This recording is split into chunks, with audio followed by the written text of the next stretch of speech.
Bonsoir à toutes et à tous, bienvenue dans cette nouvelle édition du Club de l'Hémicycle. Merci de nous rester fidèles. Alors ce soir, nous devions recevoir David Lisnard, le maire Les Républicains de Cannes, le président de l'AMF, l'Association des maires de France. Mais évidemment, au vu de l'actualité politique incroyable que nous allons commenter, M. Lisnard a dû annuler sa participation. Nous allons donc la commenter, malgré tout, cette actualité folle en compagnie de Laure Salvin, directrice générale de Veryent France, spécialiste de l'opinion. Bonsoir Laure. Bonsoir. Également à nos côtés, Jean Hingray, sénateur, membre de l'Union centriste. Bonsoir Monsieur Hingray. Bonsoir. Et puis nous sommes également, encore et toujours, avec Éric Revel, le directeur de notre belle revue de l'Hémicycle, qui est en liaison avec nous depuis Erevan, en Arménie, où il est en déplacement. Bonsoir Éric. Bonsoir mon cher David, bonsoir Laurence, bonsoir Monsieur le sénateur. En Arménie, où il y a aussi une crise politique d'ampleur, mais on n'en parlera pas ce soir. Alors, beaucoup de sujets à évoquer, la dissolution bien sûr, la surprise du chef, en l'occurrence du chef de l'État, la campagne qui s'ouvre, la situation à gauche, à droite. Mais on va commencer tout de suite avec un premier tour de table sur l'analyse des résultats. Je me tourne vers vous, Laure Salvin, spécialiste de l'opinion, je le disais. Quel regard vous portez sur ces résultats et tout d'abord sur cette vague qui a porté l'extrême droite en première position et qui a, il faut le dire, remporté haut la main ce scrutin? Alors, il y a un premier élément moi, qui me marque dans ces résultats, c'est d'abord la participation. Finalement, on annonçait une participation peut-être en baisse, ça n'a pas été le cas. Comme en 2019, on a vu à nouveau une mobilisation de la part des citoyens français et européens d'ailleurs.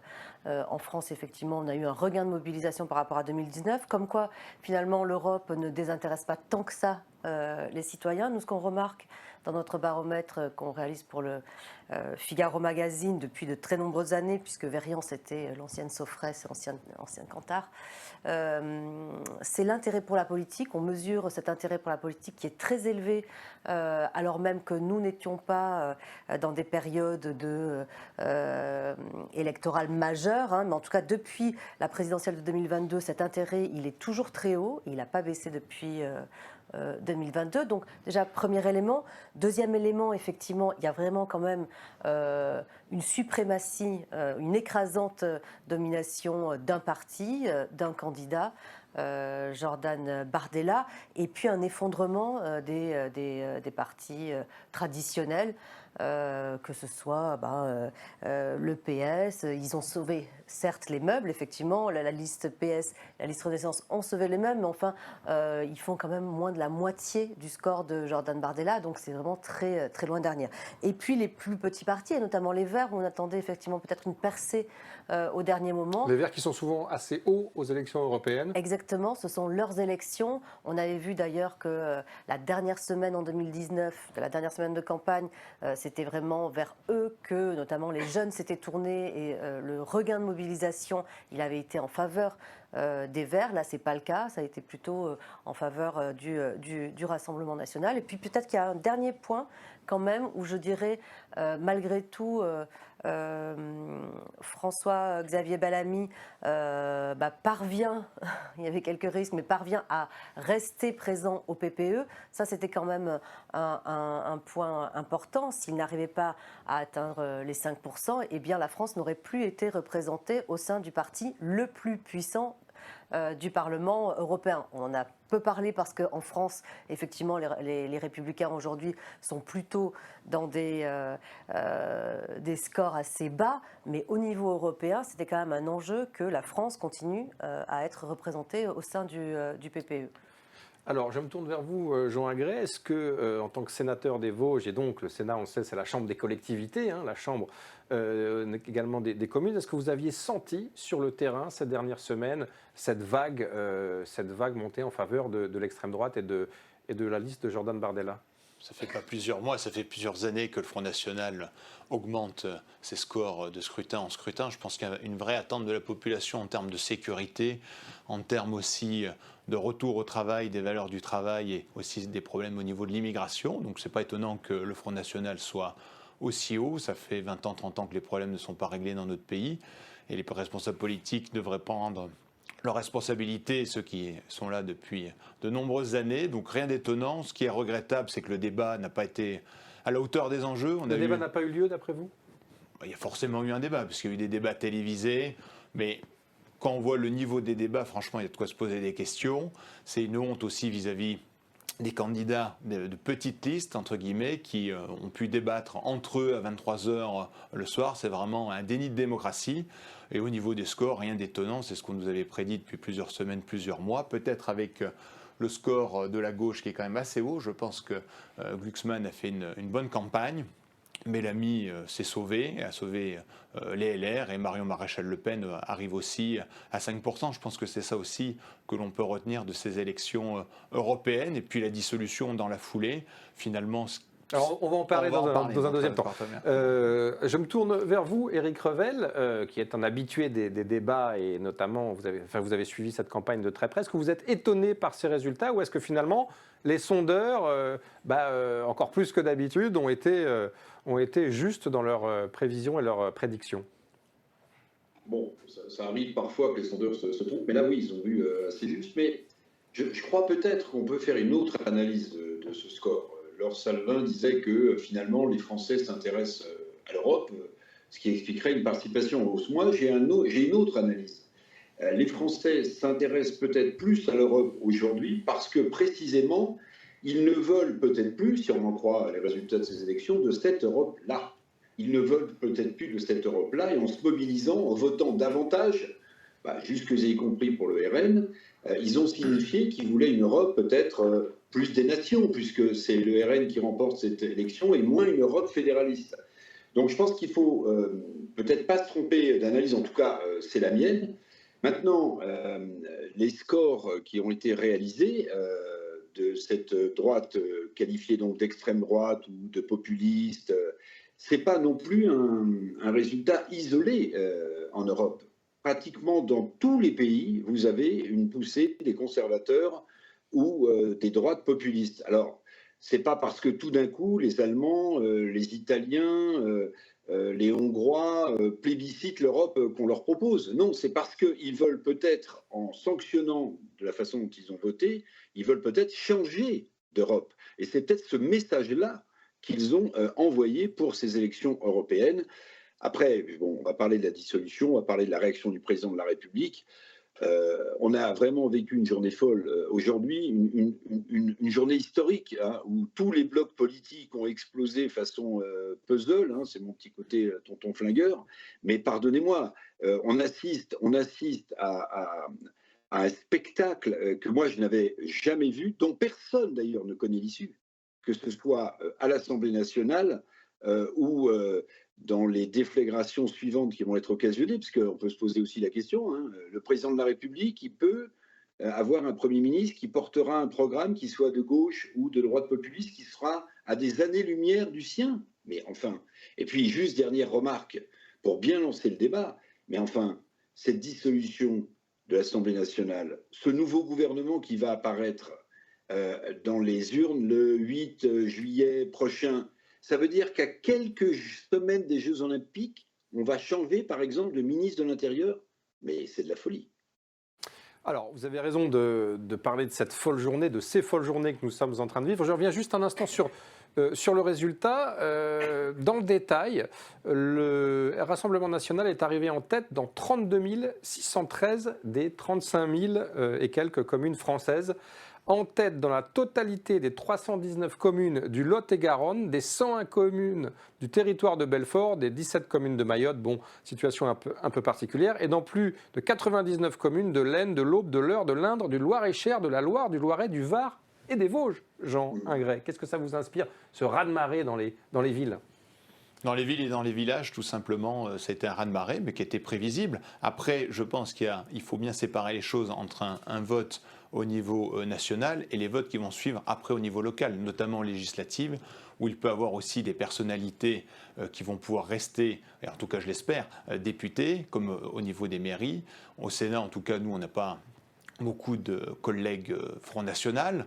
Il y a peut-être, on va dire, un effet retard par rapport à cela, parce que surtout dans les territoires ruraux, les territoires de campagne, le Front National, même si certains maires disent de plus en plus qu'ils vont voter Front National, finalement peuvent aussi voter, j'en suis la preuve, pour des candidats qui ne portent pas forcément leurs idées ni leurs valeurs. Le Sénat reste un petit peu à l'écart de la vague, c'est ce que vous voulez nous dire. Oui, ça reste à l'écart de la vague, et même sur les années qui vont suivre, les scrutins 2026-2029 qui vont se dérouler au Sénat, je pense qu'il n'y aura pas beaucoup plus de sénateurs Front National qu'il n'y en a aujourd'hui. Il y a une adhésion de la population, il n'y a pas forcément, pour l'instant en tout cas, beaucoup de collègues au niveau des mairies Front National, Rassemblement National. Donc voilà, il n'y a rien d'étonnant. Moi, très sincèrement, de ce qu'on entend sur le terrain depuis des mois et des années, le score est fidèle à ce que l'on attendait. À ce que vous ressentiez. Alors, on a évidemment parlé d'un coup de tonnerre à l'égard du président qui a choisi de dissoudre dans la plus grande surprise. Personne ne s'y attendait. Visiblement, même son Premier ministre n'était pas au courant, c'est dire. Les opposants ont parlé d'un coup de poker politique, mais si on utilise la métaphore du jeu, Laure Salvin, est-ce qu'il n'a pas plutôt joué à la roulette russe? Est-ce que ce n'est pas un petit peu suicidaire, son coup politique? Oui, puis je pense que la roulette russe est d'autant plus d'actualité, effectivement, qu'on a quand même aux portes de l'Europe une guerre potentielle avec la Russie. C'est vrai que c'est un vrai coup de poker. Certains, effectivement, considèrent qu'il a en tête, finalement, une remobilisation de son camp qui pourrait, effectivement, éviter au Rassemblement national d'être élu. Rien n'est moins sûr. Je crois qu'on le disait tout à l'heure également. Personne vraiment n'arrive aujourd'hui. Bon, on est juste à 2 jours après le séisme, donc c'est difficile d'avoir en tête effectivement et d'avoir une vue globale sur la situation. Mais tout va tellement dépendre des différentes alliances qui vont se nouer à droite comme à gauche qu'effectivement il est difficile de pouvoir se projeter. Ce qui est certain, c'est que quand on regarde les données d'opinion, j'ai vu un sondage passer, je crois qu'il y a à peu près 60% des Français qui nous disent que c'est une bonne chose que le président ait dissous l'Assemblée nationale. Bon, ça a l'air effectivement, en tout cas, d'en satisfaire un certain nombre. Est-ce que c'était vraiment la réponse à donner? Je pense que tout le monde s'attendait à une pause, notamment avant les Jeux Olympiques. Exactement, et puis peut-être effectivement une réponse politique plus tard.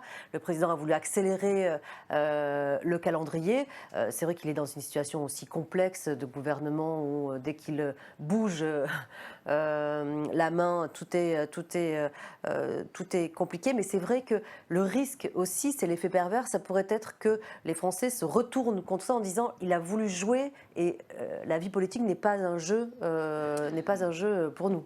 Alors justement, Éric Revel, à quoi joue-t-il le président? Vous qui êtes bien informé, est-ce qu'il compte vraiment gagner ces élections législatives avec une majorité macroniste le 8 juillet prochain à l'Assemblée? Non mais attendez, il a rajouté, on va se dire les choses, il a rajouté au fiasco électoral de son camp un cataclysme politique pour l'ensemble du pays. Que Emmanuel Macron soit un joueur de poker, c'est pas d'aujourd'hui ou d'il y a 2 jours qu'on le découvre. Bon, on sait que c'est un joueur de poker. Le problème, c'est que il a été habitué à jouer au poker tout seul, vous voyez, donc il est sûr de gagner. Mais aujourd'hui, il a les 2 genoux à terre et il a plus de cartes en main. Parce qu'en réalité, ce qui vient de se passer, c'est à mon avis la disparition du macronisme. C'est la disparition du en même temps. Le résultat politique en interne en France de plus de 7 ans en même temps d'Emmanuel Macron, c'est pas la disparition de la gauche et de la droite, c'est l'émergence d'une droite radicalisée et d'une gauche radicalisée. C'est ça le bilan politique d'Emmanuel Macron, il faut se dire les choses.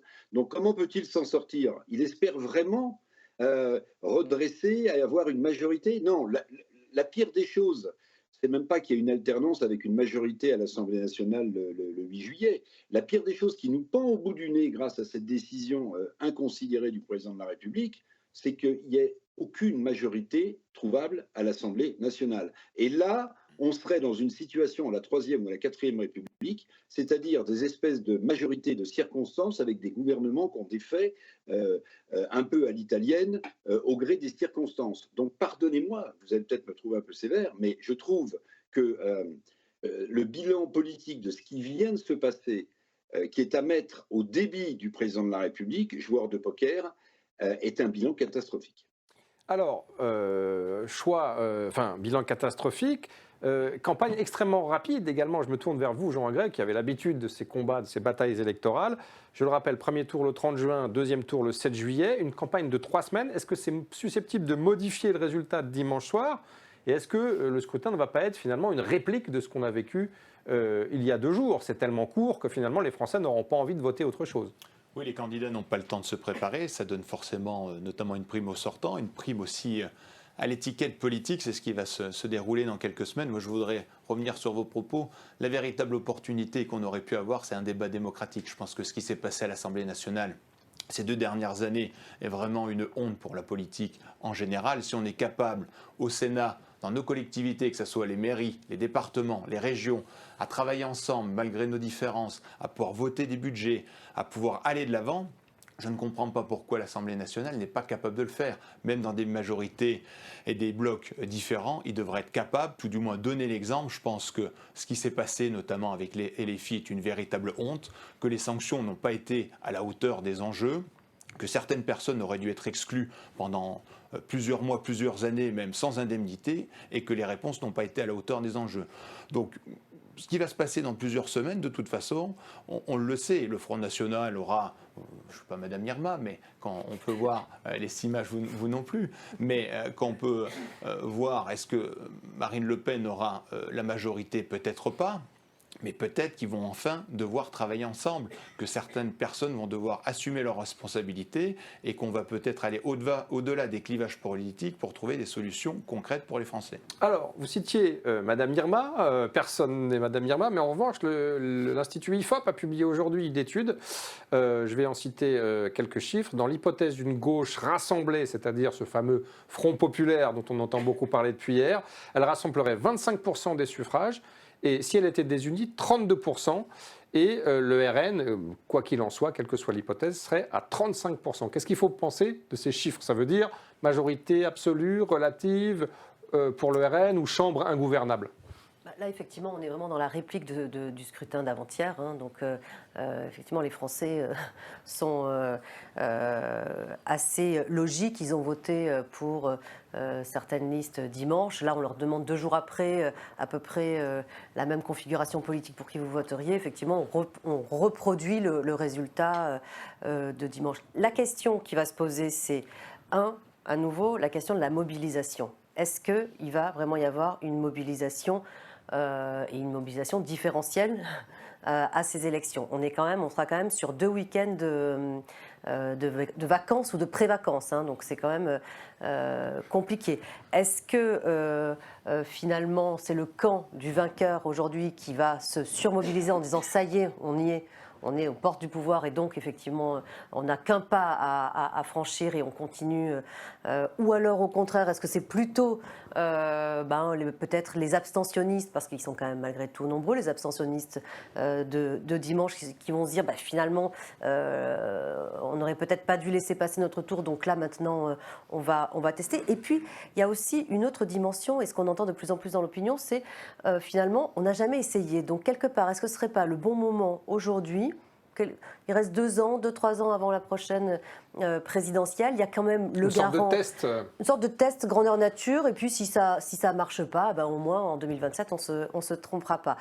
Nous, quand on regarde les données d'opinion qu'on suit depuis les années, notamment 80, sur l'image du Rassemblement national, du Front national avant, cette année, c'était la première année où effectivement les courbes s'inversaient sur un certain nombre d'indicateurs.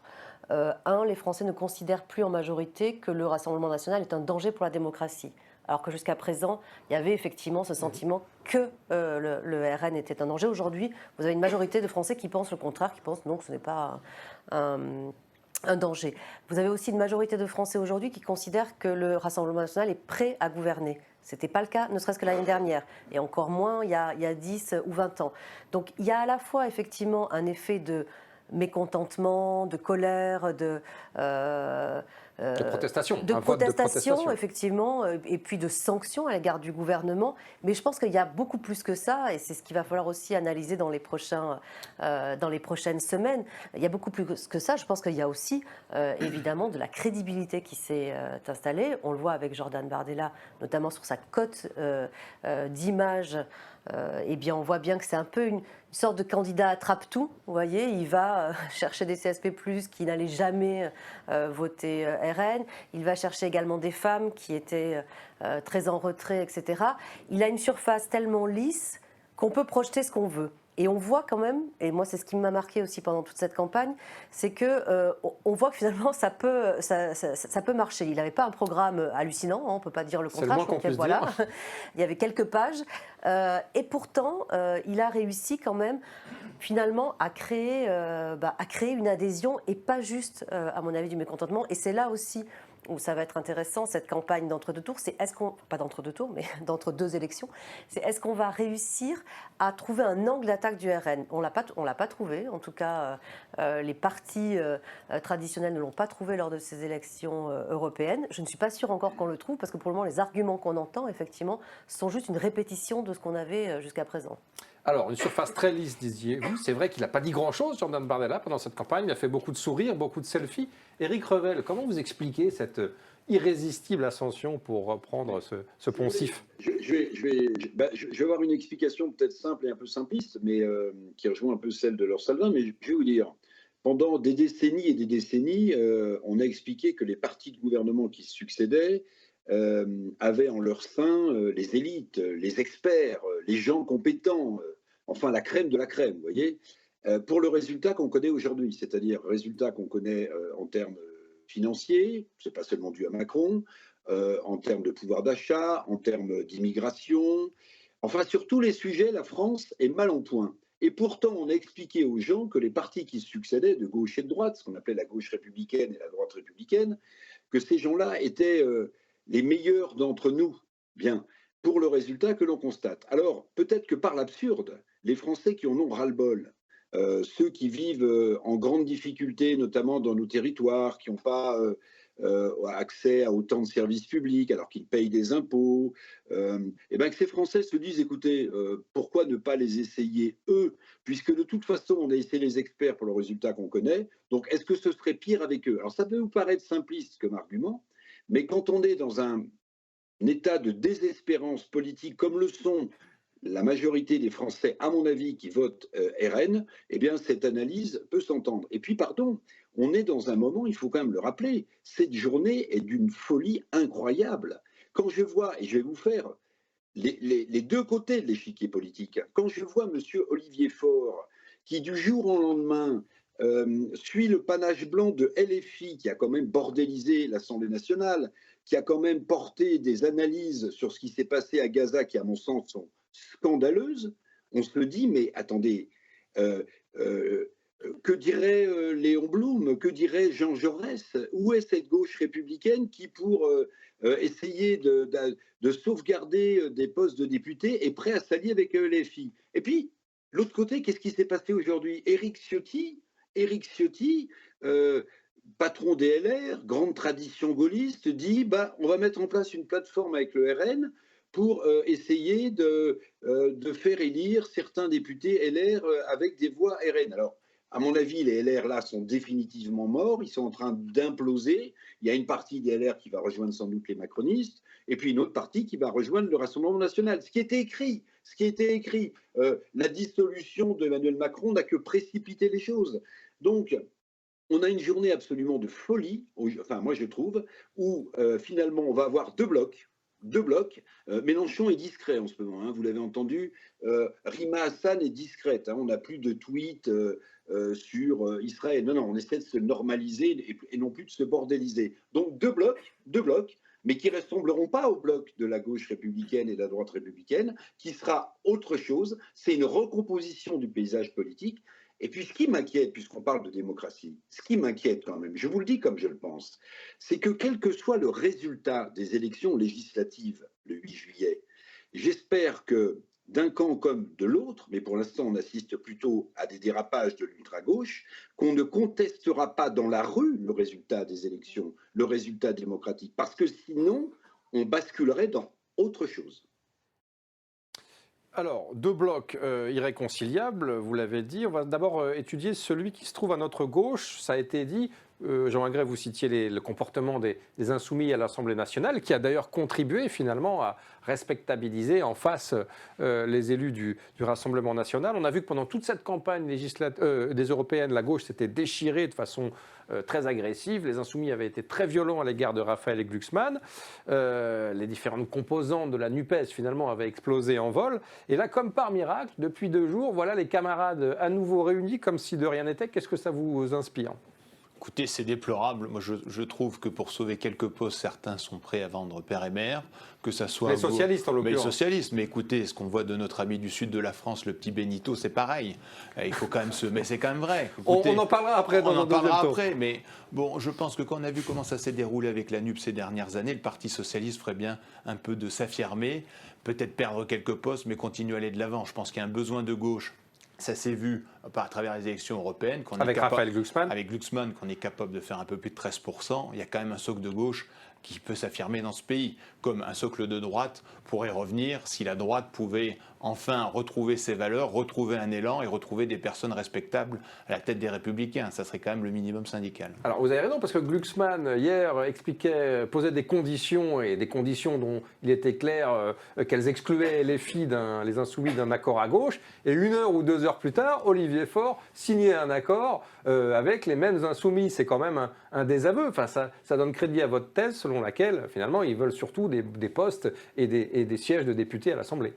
Oui, le spectacle depuis 24 heures est vraiment pitoyable, que ça soit à gauche ou à droite. Heureusement qu'on a eu à droite, en tout cas le président du Sénat qui a pris ses responsabilités, certaines personnalités politiques de droite, pour dire ce que faisait Éric Ciotti était totalement inadmissible. Après, c'est une hypothèse. Aussi, au bout d'un moment, qu'on voit que la gauche a été capable de s'allier avec l'extrême gauche, je ne vois pas pourquoi certains ne pourraient pas émettre l'hypothèse que la droite puisse aussi s'allier avec l'extrême droite. Ce qui est bon d'un côté est forcément aussi bon de l'autre. C'est pas parce que vous avez toujours une partie des journalistes, des pseudo-intellectuels dans ce pays qui sont capables de vous dire qu'au bout d'un moment, ce qui est bien, parce que certains partis historiques comme LFI, les communistes, ont pu tuer aussi des millions de gens. En nous rappelant l'histoire de l'extrême droite. Bon, voilà, je pense qu'un ras-le-bol, très sincèrement, c'est assez fatigant. Quand vous êtes politique, je pense que le minimum qu'on devrait avoir de respect pour nos citoyens, moi c'est ce que j'ai fait en tant que maire, en tant que sénateur, c'est ne rien promettre et de faire le maximum pour ses concitoyens. Ça redonne, et je l'espère en tout cas, un peu de respect vis-à-vis de l'engagement public et de l'engagement politique dans ce pays. Et comme le disait le président du Sénat, Gérard Larcher, dans les colonnes de l'Hémicycle, et son dernier numéro, dans la grande interview qu'il nous a accordée, la seule façon de combattre le populisme, c'est d'avoir des résultats, des résultats et des résultats. Alors Salvin, sur la gauche, 30% de voix au total, même si Raphaël Glucksmann a fait un bon score, c'est quand même pas la promesse, puisqu'on utilise souvent cette expression de ce côté-là de l'échiquier, de lendemain qui chante, non, c'est quand même très faible. Non, effectivement, c'est très faible. Je pense que depuis comment dire, les élections à la fois présidentielles et législatives, avec la loi retraite, avec la loi immigration, effectivement, la gauche et notamment LFI a montré un spectacle assez épouvantable. On l'a suivi d'ailleurs avec vous, l'hémicycle, sur ce qu'en pensait l'opinion. Et évidemment, l'opinion était très défavorable à cette bordélisation, comme dit Éric, de l'hémicycle. Il y a quand même un certain nombre de valeurs qui comptent pour les Français, contrairement à ce qu'on peut penser. Ils sont quand même attachés à une certaine respectabilité, à une certaine, un certain respect des institutions, y compris de l'Assemblée nationale. Et c'est vrai que ce qui s'est passé avec des alliances plus ou moins bien ficelées entre le Parti socialiste, la LFI et puis également les écologistes à un moment donné, effectivement, ça n'a pas donné un spectacle très ragoûtant. Très ragoûtant. Et quand on voit effectivement malgré tout que Raphaël Glucksmann arrive malgré tout à faire un score au-delà de 13%, finalement on se dit que la gauche et la droite non plus, je pense, ne sont pas complètement morts, mais manquent d'incarnation aujourd'hui dans notre pays. Alors, coup de tonnerre, le coup de tonnerre du jour, il est venu de la droite. Aujourd'hui, à 13h, journal de TF1, le patron des Républicains, Éric Ciotti, défend un accord avec le RN. C'est quand même un pavé dans la mare et c'est un euphémisme. Je le cite, « Nous avons besoin d'une alliance avec le Rassemblement national ». Qu'est-ce que vous en pensez, Éric Revel ? Est-ce que c'est étonnant ou est-ce que finalement, ça aussi, c'était comme l'explosion de la droite que vous évoquiez tout à l'heure, c'était dans les tuyaux, on va dire ?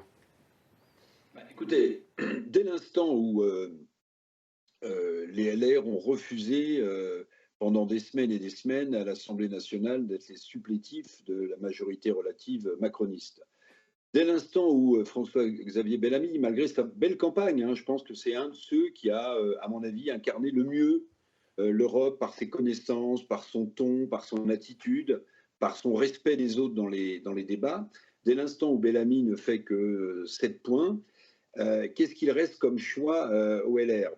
Alors, il reste le choix de continuer, et je poserai ensuite la question de la présidentielle pour eux, ou il reste le choix de tenter un coup, ce qu'a essayé de faire Ciotti, qui incarne, lui, une droite plus dure, parce que dans le sud de la France, l'incarnation de la droite et la façon dont on parle de la droite dans le sud est évidemment plus radicale qu'on peut en parler dans d'autres territoires français. Donc, il tente un coup. Alors, est-ce qu'il n'y aura pas un putsch d'ailleurs contre Ciotti dans les jours qui viennent, quand je vois la levée de bouclier que sa décision occasionne? C'est pas à exclure, mais un putsch dans une cabine téléphonique, ça concerne pas beaucoup de monde. Vous voyez, c'est bon. Donc, c'est la fin sans doute des LR, mais attention, derrière, il y a un autre sujet. Il y a un autre sujet qui est que vont faire les LR s'ils n'existent plus et quel candidat porterait-il à l'élection présidentielle? Vous avez vu que Laurent Wauquiez est candidat à la députation en Haute-Loire, je crois. Mais Laurent Wauquiez, qui est potentiellement un candidat, ou en tout cas il l'espérait, comme d'ailleurs peut-être David Lisnard, hein, qu'on retrouvera le 2 juillet hein, quand même, hein, dans le club L'Hémicycle, entre les deux tours. Hein. Voilà, retenez la date du 2 juillet, cette fois il sera bien là, je l'ai eu tout à l'heure au téléphone, évidemment il s'excuse de nouveau. Mais les LR, c'est quand vous n'avez plus de tremplin, de score politique, comment vous pouvez présenter un candidat à l'élection présidentielle? Non, je pense qu'on est devant une recomposition majeure, comme on n'en a pas vu depuis des décennies et des décennies, peut-être même d'une certaine manière. Vous voyez, je vais aller aussi loin que ça, parce que peut-être que l'aventure qui sera mise en place tournera aussi court que celle que je vais vous rappeler, mais d'une certaine manière, c'est un peu un cataclysme, un bouleversement, une révolution politique, un peu comme le programme commun qui avait amené Mitterrand au pouvoir avec des ministres communistes. Alors je dis que l'expérience a duré peu, parce que comme vous le savez, il y a eu une vraie politique de gauche pendant 2 ans, puis ensuite, à partir de 1983, François Mitterrand est revenu à un peu plus de rationalité. Mais peut-être qu'on vivra la même chose. Alors peut-être que Emmanuel Macron est beaucoup plus machiavélique qu'on ne le pense. Peut-être qu'il s'inspire de François Mitterrand ou du prince de Machiavel, parce que ce qu'il peut aussi tendre comme piège, comme l'a fait François Mitterrand au moment de cohabitation, dans des moments moins critiques de notre pays, c'est tendre un piège au RN. C'est-à-dire, s'ils arrivent majoritaires à l'Assemblée nationale et que le Premier ministre s'appelle Bardella, eh bien, il pourrait être amené à essayer de démontrer en quoi ce qu'il propose est faisable ou pas. Maintenant, j'ai du mal quand même à imaginer, si vous voulez, enfin, mettez-vous dans la tête ces images, j'ai du mal à imaginer aux Jeux Olympiques le président de la République, Emmanuel Macron avec à ses côtés Jordan Bardella comme Premier ministre. J'ai du mal à imaginer que Macron, déjà qui ne supporte personne et pas grand monde à part lui, puisse imaginer aller dans des rendez-vous internationaux ou se faire représenter par le Premier ministre qui serait Bardella. Donc tout ça, à mon avis, fait qu'on n'est sans doute pas au bout de nos surprises dans cette séquence qui est une crise politique majeure, je le rappelle, dont personne ne sait ce qui va réellement sortir, et c'est ce qui m'inquiète le plus, je vais vous le dire, avec tout le respect que j'ai pour le président de la République, c'est ce qui m'inquiète le plus. Parce que si on déclenche le feu nucléaire politique sans savoir où on mène le pays, ben on peut se poser des questions quand même sur sa fonction et sur le temps qu'il reste à l'exercer quand même. Parce qu'il lui reste effectivement 3 ans, vous avez raison. Ça, c'est une hypothèse intéressante. En gros, est-ce que Macron referait du Mitterrand 86 avec Jacques Chirac? On sait qu'à Matignon, le pouvoir use, que les premiers ministres finissent mal en général, si vous me permettez cette formule. Et donc, ça serait un calcul politique d'Emmanuel Macron visant à user le Rassemblement national, à démontrer qu'au pouvoir, il ne serait pas bon, et donc à reconquérir le pouvoir, pas pour lui, mais pour un de ses héritiers en 2027. Vous accordez du crédit à ce scénario, Jean Ingray? Toutes les hypothèses sont plausibles. En tout cas, moi, ce que je retiens, c'est que j'ai beaucoup de tristesse aujourd'hui vis-à-vis de tout ce qui se passe. Je pense qu'on ne peut pas jouer avec le pays. Surtout, M. Revel l'a dit tout à l'heure, on est quand même au pas d'une guerre civile où des communautés peuvent s'affronter dans notre pays. Donc, je pense que l'heure est grave quand même ce soir et qu'à force de jouer, on va finir par mettre le feu. Donc il faudrait bien que même le président de la République se calme aussi. Moi je pense que la dissolution n'était pas la bonne solution, qu'il aurait fallu instaurer un dialogue, respecter les parlementaires, respecter les élus locaux, respecter le peuple français. Et que tout ça n'a pas été fait, et que ça va conduire à un cataclysme dans les prochains mois, et qu'à quelques semaines des Jeux Olympiques, la France va avoir une image déplorable, et qu'on n'est pas à l'abri non plus de pouvoir continuer à teaser ce feu et avoir des graves soucis dans les prochains mois. Donc très sincèrement, je suis vraiment très triste aujourd'hui. Tout ce que vous avez dit, Monsieur Revel, depuis le début, je bois du petit lait et je le partage quasiment dans la totalité, et j'espère qu'on va aller vers des jours meilleurs en tout cas. Laure Salvin, est-ce que vous êtes d'accord avec ce constat? Est-ce que l'opinion est plus fracturée que jamais? Est-ce qu'on est au bord de divisions extrêmement graves? Et pourquoi ces fractures, au-delà même des résultats électoraux, des résultats des européennes, de la campagne des législatives? C'est vrai que si on reprend la métaphore du jeu, on joue sur un terrain très sensible aujourd'hui. Ce n'est pas un terrain où tout va bien, les Français se sentent bien. Les premiers mots qu'expriment les Français quand on leur demande quels sont leur état d'esprit, c'est inquiétude, peur, angoisse. Donc effectivement, on s'amuse avec des choses qui ne sont pas drôles et avec un sentiment de fragilité de la part de Français extrêmement élevé. Et c'est vrai que dans cette dernière séquence électorale, on a vraiment le sentiment que l'irrationnel a pris le pas sur le rationnel. Voyons, on avait beau opposer des arguments rationnels au candidat Bardella, et d'ailleurs, je pense que tous les commentateurs ont pu se faire cette réflexion. Clairement, Jordan Bardella n'a pas été particulièrement bon dans les différents débats, mais très en retrait, et puis surtout dans une attitude de respectabilité, voilà, de façade. Tout le monde s'accordait à dire qu'effectivement, sur le fond, il n'avait pas brillé, il n'avait pas marqué des points, et pour autant, dans les intentions de vote, et puis au final, dans les urnes, effectivement, ça ne s'est pas transformé. Donc, des arguments rationnels sur le fond qui n'est pas suffisamment bon, sur le risque économique, etc., ne fonctionne pas. Et je pense qu'effectivement, on est dans une période très sensible. Je ne sais pas si vous avez vu cette fameuse série qui était parue sur Canal, qui s'appelle La Fièvre, voilà, et qui décrit, on a un peu quand même l'impression de se retrouver dans cette situation où effectivement, le pitch, c'est l'embrasement quelque part de la France et de la population française. Effectivement, M. Revel l'évoquait. Au lendemain du second tour, si une majorité effectivement se dessine, que va faire la rue? Que vont décider de faire les Français? Est-ce qu'il va y avoir des manifestations? Est-ce que les Jeux Olympiques vont vraiment pouvoir se tenir de façon sereine? Je sais qu'il y a énormément d'inquiétudes aussi, notamment dans les territoires, parce que les forces de l'ordre vont être mobilisées à Paris, mais dans les territoires, qu'est-ce qui va se passer effectivement pendant cette période-là? Donc je pense effectivement qu'on joue avec un matériau extrêmement explosif.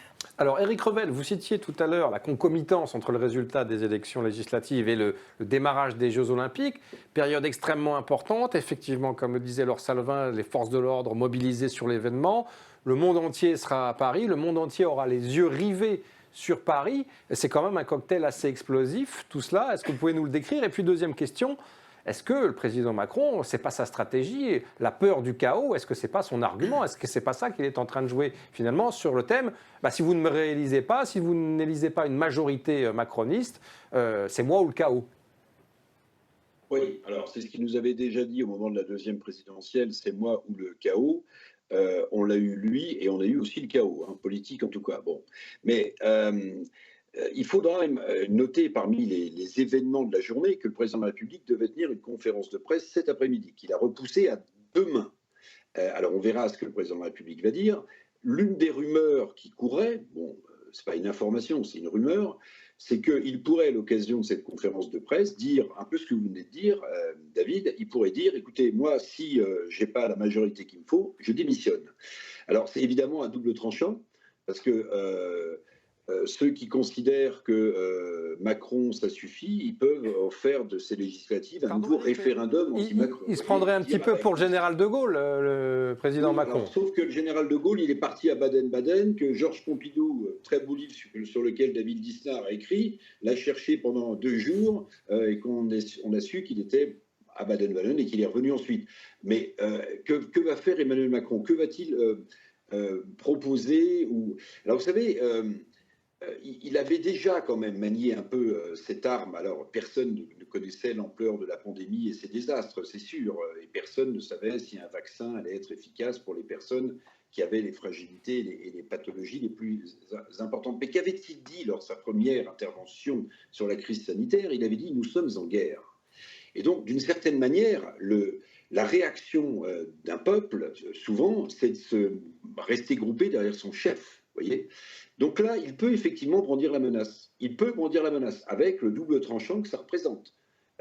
Si je n'ai pas la majorité qui convient, je réfléchirai peut-être à quitter le pouvoir. Certains peuvent lui dire on va vous encourager, Monsieur le Président, parce qu'on va, on va voter de telle manière que vous n'ayez plus de doute sur votre maintien à l'Élysée.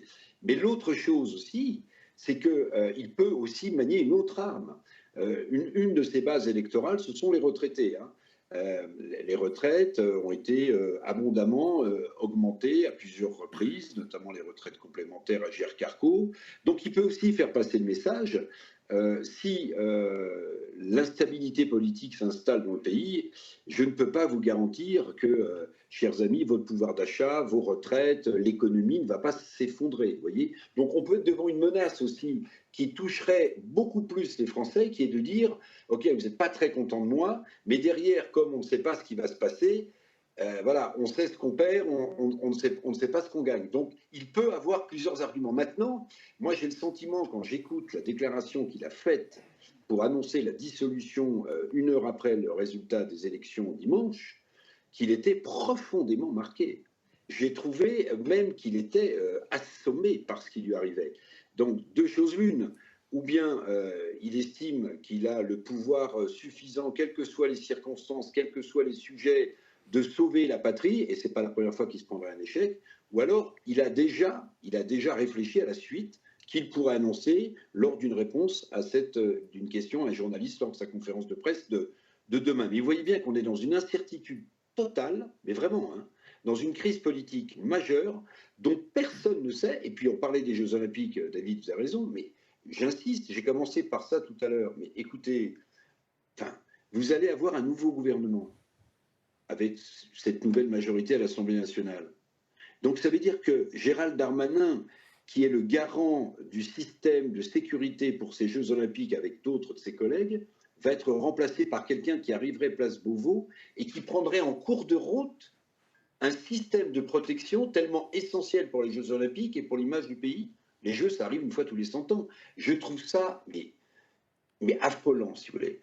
Emmanuel Macron avait dit « Soyez fiers d'être des amateurs », mais pardonnez-moi, là, c'est plus de la fierté, c'est de l'orgueil, Monsieur le Président. Vous êtes d'accord, Jean Agré? Vous êtes inquiet sur le fait que les Jeux Olympiques se déroulent dans un climat quand même extrêmement anxiogène? On sait que les Français étaient quand même assez dubitatifs quant à cet événement. Et deuxième question, est-ce que vous êtes d'accord aussi avec Éric Revel sur le fait que le président Macron joue avec, non pas le feu, mais avec les peurs des Français? Je ne sais pas si M. Revel sera invité prochainement par le président de la République. En je tout cas, pas. Je ne crois pas que ce soit forcément un ami du président de la République. Qui m'a invité pour des commémorations, c'était François Hollande pour les 70 ans. Vous voyez, ça fait 10 ans. On était partis en train, d'ailleurs. C'était un président normal à l'époque. Non, il y a une véritable inquiétude, en tout cas pour les Jeux Olympiques et le déroulement des Jeux Olympiques. Comme l'a dit M. Revel, le ministre Darmanin, qui maîtrise quand même bien son sujet au niveau de la sécurité, va être remplacé par un parfait inconnu, en tout cas dans les sondages qui peuvent être amenés aujourd'hui. Donc oui, il y a une inquiétude là-dessus, comme il y a des inquiétudes sur le reste. Et concernant votre deuxième question, c'était une question sur le président Macron, oui, c'est ça? Est-ce qu'il joue avec la peur des Français? Ça a toujours été le cas, donc pourquoi s'arrêter maintenant? Petite question sur l'ambiance au Sénat. Il n'y a plus de députés depuis hier, puisque l'Assemblée a été dissoute par décret signé par le président lundi. En revanche, il y a toujours des sénateurs. Comment est-ce qu'au Palais du Luxembourg, on vit cette dissolution, cette ambiance, ce climat et cette incertitude? Au groupe socialiste et au groupe centriste auquel j'appartiens, c'était, on va dire, une inquiétude, mais bon, je pense que l'inquiétude principale était au groupe des Républicains, notamment avec les annonces d'Éric Ciotti. Il y a une forme d'inquiétude qui est partagée, une volonté aussi de recomposition, notamment d'Hervé Marseille, le président de mon groupe. Je pense qu'il faut recomposer le bloc central, et arrêter ces guerres de chapelle qui ne riment à rien au niveau des groupes et des clans politiques au niveau du centre, et qu'on ferait bien de se rassembler déjà pour donner l'exemple. C'est une ambiance, on va dire, inquiète, mais pour une fois pas vraiment optimiste. Est-ce que vous êtes d'accord avec cette analyse? Est-ce que, compte tenu du climat de tension et de peur, est-ce que le président est tenté de jouer avec et d'attiser finalement cette inquiétude dans l'opinion sur un objectif électoral? Moi, je voudrais juste revenir sur un point et sur la recomposition du paysage politique. Je pense effectivement que cette recomposition, elle est en marche, pour le coup, depuis notamment 2022, depuis les élections législatives, où les Français avaient décidé de ne pas aussi apporter au président une majorité claire. Et quand on interrogeait justement les Français, ils nous disaient, nous, ce qu'on aimerait, c'est effectivement davantage de compromis, de négociations, davantage d'accords sur certains c'est ce que proposait le candidat Macron en 2017. Exactement, et c'est là-dessus qu'ils ont souhaité voter. Et d'ailleurs, quand on leur finalement montrait les résultats des élections législatives, les Français nous disaient, oui, moi je suis plutôt content parce qu'effectivement il n'y a pas de majorité, mais au moins ça va permettre aux différents partis de discuter entre eux, de trouver, un peu à l'allemande ou à l'européenne, de trouver des négociations possibles et peut-être faire de la politique autrement et pas juste, comme vous le disiez, dans des chapelles ou des silos. Et donc là, je pense qu'il y a une vraie tentation aussi de la part des Français de poursuivre quelque part ce travail et de se dire, tiens, finalement, allons jusqu'au bout, allons voir jusqu'où les hommes politiques et les femmes politiques peuvent avoir cette culture du compromis. Quand on pose des questions d'ailleurs sur les alliances politiques, vous avez une majorité de Français qui aujourd'hui se disent plutôt favorables pour des alliances à droite pour les sympathisants de droite, y compris avec l'extrême droite, et à gauche pour les sympathisants de gauche, y compris avec l'extrême gauche. Donc vous voyez, je pense qu'il y a aussi un décalage aujourd'hui entre les souhaits et la façon aussi dont se vivent finalement le quotidien des Français. Avec les Français, ils font des compromis, ils font des négociations en permanence, alors dans le cadre de leur travail, dans le cadre de leur couple, dans le cadre de leurs amitiés aussi. Et puis la façon dont les politiques continuent à faire de la politique, comme effectivement ils en ont toujours fait. Et donc peut-être effectivement que cette révolution, c'est vrai qu'on a vraiment l'impression qu'on est en période un peu pré-révolutionnaire, finalement elle n'est pas si mal vécue que ça par les Français, parce qu'ils disent peut-être qu'on va enfin réussir à nous écouter, à faire bouger les lignes. Les Français, ils ne savent pas exactement ce qu'il faut faire pour améliorer l'état de la démocratie, etc. Quand on leur demande, ils n'ont pas plus d'idées que... En revanche, ils savent qu'il faut que ça bouge. Il faut que ça change parce qu'ils ne s'y retrouvent plus aujourd'hui. Donc, est-ce que le président joue ou pas avec ça ? Je ne sais pas. Je crois qu'il faudrait peut-être d'ailleurs qu'on interroge un psychanalyste ou un psychiatre pour savoir effectivement quels sont les ressorts de son action politique. De son action politique, ce serait intéressant. Ce qui est certain, c'est qu'effectivement, il y a quand même un écho dans la population française.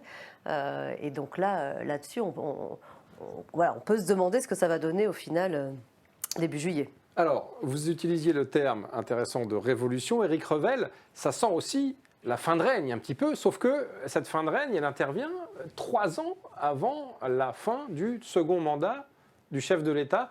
Ça risque d'être un peu long pour lui, non ?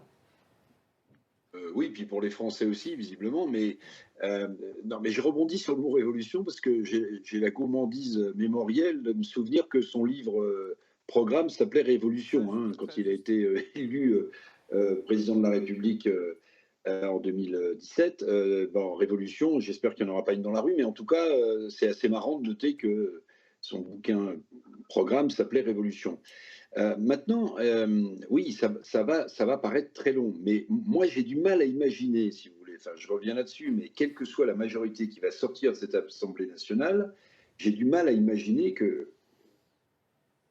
Emmanuel Macron puisse lui qui ne s'est jamais effacé devant personne, qui a toujours considéré qu'il fallait tout qu'il fasse lui-même parce que les autres étaient trop insuffisants pour être à la hauteur. J'ai du mal à imaginer qu'il va se colter un Premier ministre qui sera ou de gauche ou de droite. J'ai du mal à imaginer ça, même s'il est là pour qu'il se plante. Enfin, je ne vois pas comment ça peut tenir 15 jours, 3 semaines.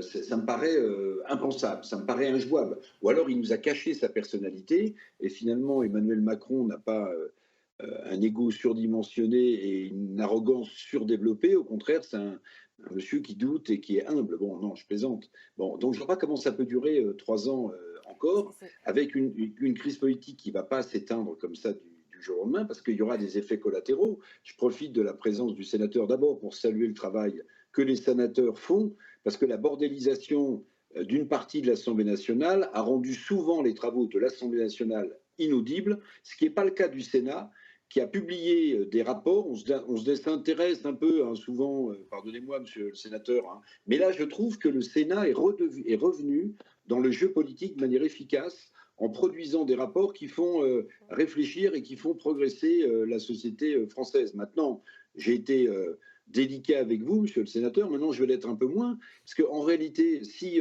cette vie politique française se radicalise de manière exponentielle, comme c'est le cas en ce moment, je me demande quelle place il va rester aux centristes. C'est-à-dire que, est-ce que vous n'allez pas être aussi obligé de choisir à un moment donné entre la droite et la gauche? Le mot de la fin, Jean Agré, pour Travailler conclure. avec la droite et la gauche, tout simplement. Travailler avec la droite et la gauche, c'est un peu ce qu'avait tenté Emmanuel Macron, comme le rappelait Laure Salvin. Oui, mais travailler en respectant la gauche, en respectant la droite et en s'assumant, je pense que c'est ça le plus important. Eh bien, merci à tous les trois d'avoir participé à cet échange passionnant. Merci pour vos analyses et éclairages. Éric Revel, directeur de la revue L'Hémicycle, qu'on ne présente plus. Laure Salvin. Et je rappelle, hein, pardonnez-moi, David, le 2 juillet, David Lisnard. Hein, David Lisnard, absolument, qui a dû décaler je ne serai pas en Arménie, normalement, je serais revenu. Éric Revel qui sera avec nous, Laure Salvin qui fait souvent bénéficier notre revue de ses éclairages et évidemment Jean Agré qui est portraitisé dans le prochain numéro de l'Hémicycle à sortir dans une semaine. Je vous le conseille à tous, excellent numéro. On se retrouve très vite pour une nouvelle émission, une nouvelle édition du Club de l'Hémicycle et à très bientôt.